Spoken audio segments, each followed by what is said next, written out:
Hello friends. तो hope आपको income from salary का पार्ट 2 मैंने यहाँ पर लिखा है। पार्ट 1 आप कल वाली वीडियो को देख सकते हैं। जो हमने चैप्टर स्टार्ट किया था वो इनकम फ्रॉम सैलरी स्टार्ट किया है।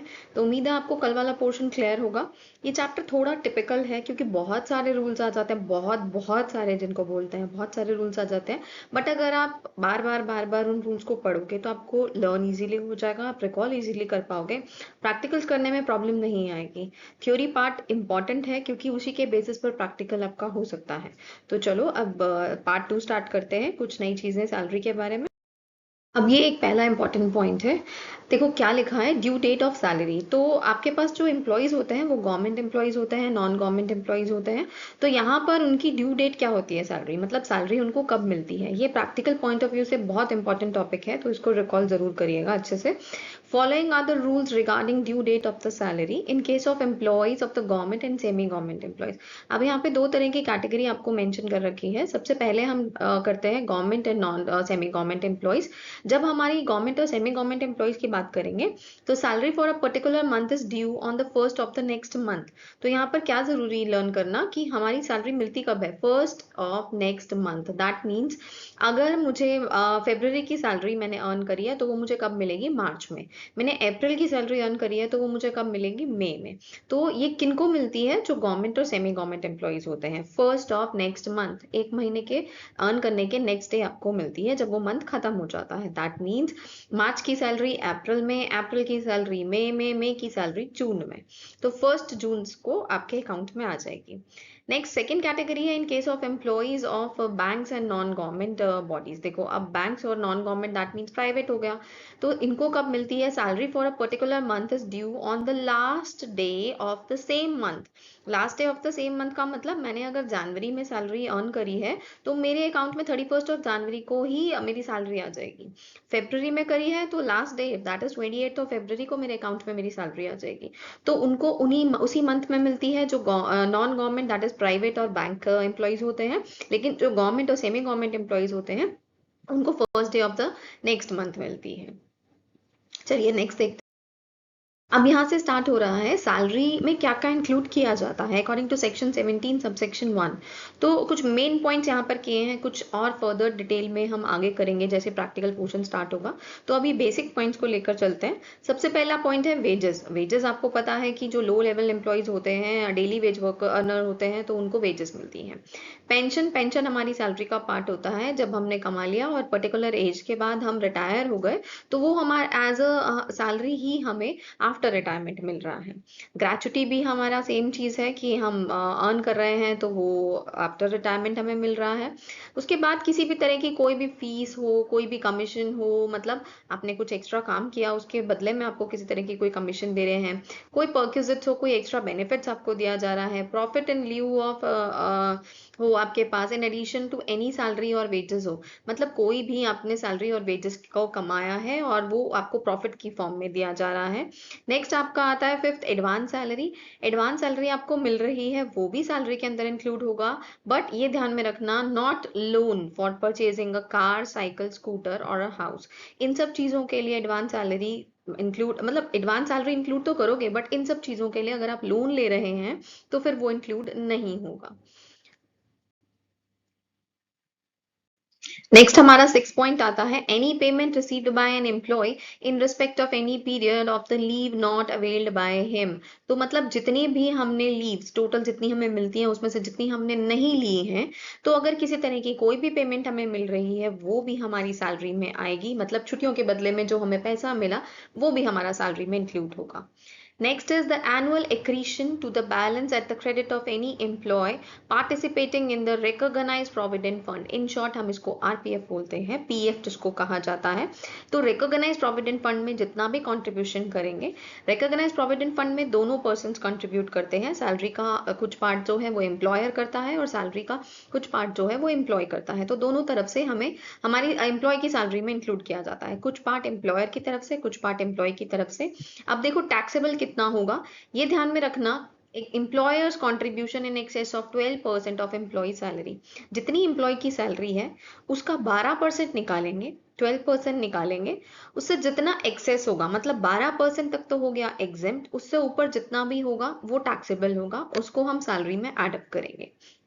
इसी तरह से इंटरेस्ट ऑन प्रोविडेंट फंड, अब जितना भी इंटरेस्ट प्रोविडेंट फंड पर होगा दैट इज एक्सेस ऑफ 9.5%, जितना भी एसेस होगा 9.5% से वो टैक्सेबल होगा। तो सेम चीज 9.5% तक इंटरेस्ट आपका एग्जेम्प्ट है, उससे ऊपर जितना जाएगा वो टैक्सेबल होगा। सिमिलरली 12% एक कॉन्ट्रीब्यूशन जो है एम्प्लॉय की सैलरी का वो एग्जेम्प्ट है एम्प्लॉयर्स का कंट्रीब्यूशन, लेकिन 12% से ऊपर जितना जाएगा वो टैक्सेबल हो जाएगा। होप यहाँ तक आपको सब क्लियर हो रहा। अभी हमने कुछ बेसिक चीजें ली जो सेक्शन 17 सबसेक्शन 1 में इंक्लूड करी जाएंगी। अब यहाँ पर एक डायग्राम बना हुआ है, डायग्रामेटिकली आपको एक्सप्लेन किया है सैलरी में क्या क्या चीजें आती हैं। तो सैलरी में सबसे पहले हमारी बेसिक सैलरी आती है, बेसिक सैलरी जो आप कमा रहे हो, उसके साथ हम एडअप करते हैं अलाउंसेस, इनको सबको डिटेल में अभी एक्सप्लेन करा जाएगा फर्दर स्लाइड्स में। नेक्स्ट हमारे पास आता है परक्यूजिट्स, जो भी बेनिफिट्स हमें दिए जा रहे हैं।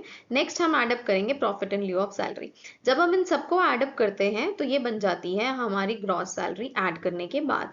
ग्रॉस सैलरी में से हम जब डिडक्शन को माइनस करते हैं, कौन सी deduction which are under section 16, ये किस तरह की डिडक्शंस है, इसमें सबसे पहली डिडक्शन आती है standard deduction, next is entertainment allowance, इसके बाद आता है एम्प्लॉयमेंट टैक्स, और जो हम माइनस करने के बाद अब जो अमाउंट हमारे पास बचता है वो बन जाती है हमारी टैक्सेबल सैलरी। तो इस तरह से हम अपनी सैलरी को इंक्लूड करते हैं, ऐड करते हैं, ये सारी चीजें सब्ट्रैक्ट करते हैं, और उसके बाद जो हमारी सैलरी निकलती है वो बन जाती है हमारी इनकम फ्रॉम सैलरी हेड की income. Now the next topic is different forms of salary. कौन सी डिफरेंट फॉर्म्स हैं सैलरी की, कुछ बेसिक लिए हैं यहाँ पर क्योंकि बहुत सारी हैं, तो हम उनको प्रैक्टिकल पॉइंट ऑफ व्यू से जब जैसे जैसे करते जाएंगे वैसे वैसे एक्सप्लेन करेंगे। सबसे पहले यहाँ पर आती है बोनस। बोनस सबको पता है कि जब हम एक्स्ट्रा काम करते हैं तो उसके बदले में मिलता है। जो हमारे वर्कर्स होते हैं उनको दिवाली पर फैक्ट्रीज के अंदर बोनस मिलता है। This is taxable as a salary in the year of its receipt. ये सबसे ज्यादा जरूरी है, जिस साल मिलेगा उस साल में ये टैक्सेबल होगा। किस हेड में होगा, सैलरी हेड में होगा। नेक्स्ट हमारे पास पॉइंट आता है annuity. Annuity received by an employee from his employer is taxable under the head salaries. Annuity को भी हम सैलरी हेड में ही टैक्सेबल करेंगे।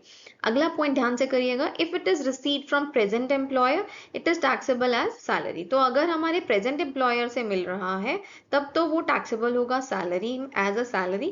But if it is received from a former employer, अगर पहले वाले एम्प्लॉयर से मिल रहा है then it is taxable as profit in lieu of salary under section 17 subsection 3 subsection 2। तो अगर अभी के एम्प्लॉयर से मिला हमें एन्यूटी का अमाउंट तो वो सैलरी मानी जाएगी, लेकिन अगर पिछले एम्प्लॉयर से मिल रहा है इस टाइम तो वो माना जाएगा profit in lieu of salary. Next हमारे पास थर्ड पॉइंट है फीस एंड कमीशन। कोई भी काम हम एक्स्ट्रा कर रहे हैं, बेनिफिट्स के लिए कर रहे हैं, तो वहां पर हमें किसी तरह की कोई फीस या कमीशन दी जा रही है तो वो भी सैलरी हेड में टैक्सेबल होगा। नेक्स्ट फोर्थ पॉइंट आता है पेंशन का। ये पॉइंट इंपॉर्टेंट है तो इसको आप बहुत ध्यान से करके चलिएगा और ध्यान से समझिएगा। Whatever pension is received by an employee, government and non government, after retirement it is chargeable under the head salary. किसी भी तरह की कोई भी पेंशन मिलेगी और वो किसको मिलेगी, चाहे वो आपके गवर्नमेंट एम्प्लॉय है चाहे वो आपके नॉन गवर्नमेंट एम्प्लॉय है, दोनों में से किसी को भी मिल रही है after retirement then it is taxable under the head salaries. तो हम उसको अपनी सैलरी की अमाउंट में इंक्लूड करके चलेंगे। नेक्स्ट हमारे पास पेंशन का सेकंड पॉइंट आता है अदर फॉरेन पेंशन। अब यहाँ पे जो बात हो रही है वो फॉरेन पेंशन की बात हो रही है। If it is received in India by persons living in India, अगर इंडिया में मिली है और उन पर्सन्स को जो इंडिया में रह रहे हैं for the services rendered abroad, लेकिन हमने काम कहाँ पर किया है, अब्रॉड मतलब फॉरेन में किया है, it will be taxable on receipt basis. तो ये जो पेंशन जो हमें फॉरेन अदर फॉरेन पेंशन जिसको बोला गया है, तो ये टैक्सेबल कैसे होगी, रिसिप्ट बेसिस पर टैक्सेबल होगी। मतलब जैसे मिलती है, जब मिलती है, जिस साल में मिलती है उस साल में इसको हम टैक्सेबल मानेंगे और सैलरी में इंक्लूड करेंगे। नेक्स्ट हमारे पास आती है salary and pension of from UNO. UNO is united nation organisation. जितनी भी हमें सैलरी या पेंशन मिलेगी वो टोटली एग्जेम्प्ट होगी इंडिया के अंदर। Next is pension of gallantry awardee. देखो, अब गैलेंट्री अवॉर्डी हमारे सेंट्रल गवर्नमेंट के पर्सन भी होते हैं, गवर्नमेंट के पर्सन भी होते हैं, किसी भी तरह के जिनको गैलेंट्री अवार्ड मिल रहा है। गैलेंट्री अवार्ड की कैटेगरी में परमवीर चक्र आते हैं, वीर चक्र आते हैं। तो ये जिस तरह के अवार्ड्स दिए जा रहे हैं ये एग्जेम्प्ट होंगे टैक्स के लिए, तो हम इनको अपनी सैलरी में इंक्लूड नहीं करेंगे। तो ये पेंशन के इंपॉर्टेंट पॉइंट्स हैं, इनको ध्यान में रखिए। So thank you for watching the video. धीरे धीरे कंसेप्ट क्लियर होंगे आपको। आप वीडियो को एंड तक जरूर देखना, सारे कंसेप्ट जो इंपॉर्टेंट पॉइंट्स हैं उनको नोट डाउन करो। किसी भी तरह की कोई भी प्रॉब्लम है, कहीं पर कोई चीज़ नहीं समझ आई है, ज़रूर कमेंट करो। उस कमेंट का जवाब, रिप्लाई ज़रूर मिलेगा आपको। इसी तरह से सीरीज चलेगी। अब इनकम फ्रॉम सैलरीज के जो जो इंपॉर्टेंट टॉपिक्स हैं उनको कल आपके साथ मिलते हैं नई वीडियो के साथ, जिसमें हम अलाउंसेस के टॉपिक को डिस्कस करेंगे। So bye bye, have a nice day.